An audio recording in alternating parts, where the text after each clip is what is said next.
আসসালামু আলাইকুম। স্ক্রিনে দেখানো ফোনটি হচ্ছে টেকনো স্পার্ক 50। আজকে এই ফোনটা সম্পর্কে আমরা একটু বিস্তারিত জানবো। এটি গরিবের আইফোন 17 প্রো ম্যাক্স। দেখতে একদম আইফোন 17 প্রো ম্যাক্সের মতোই। তিনটি colour available, blue, black and white. আর সিলভার। আমাদের হাতেরটা সিলভার। ক্যামেরাতে তারা ব্যবহার করেছে 50 মেগাপিক্সেল একটি ব্যাক ক্যামেরা, অ্যান্ড সেলফিতে তারা ব্যবহার করছে একটি 8 মেগাপিক্সেল সেলফি ক্যামেরা। ডিসপ্লে সেকশনে তারা ব্যবহার করেছে 6.67 ইঞ্চি একটি এইচডি প্লাস রেজুলেশনের ডিসপ্লে। এটি আইপিএস এলসিডি প্যানেল, আর এটি 120 hertz high refresh rate. Display আসলে বাজেটটা খুবই কম, তো যাদের বাজেট 12 থেকে 13 হাজার টাকা তাদের জন্য এই ফোনটি। আর এটার লুকিংটাই আসল আইফোন 17 প্রো ম্যাক্সের মতো এটার লুকিং। আর এই ফোনটিতে প্রসেসর হিসাবে ব্যবহার করেছে মিডিয়াটেক হেলিও G81, 12 ন্যানোমিটার ফেব্রিকেশনে বিল্ড করা।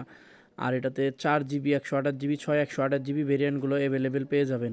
আর এই ফোনটিতে ব্যবহার করা হয়েছে 5200 এমপিআর ব্যাটারি, সাথে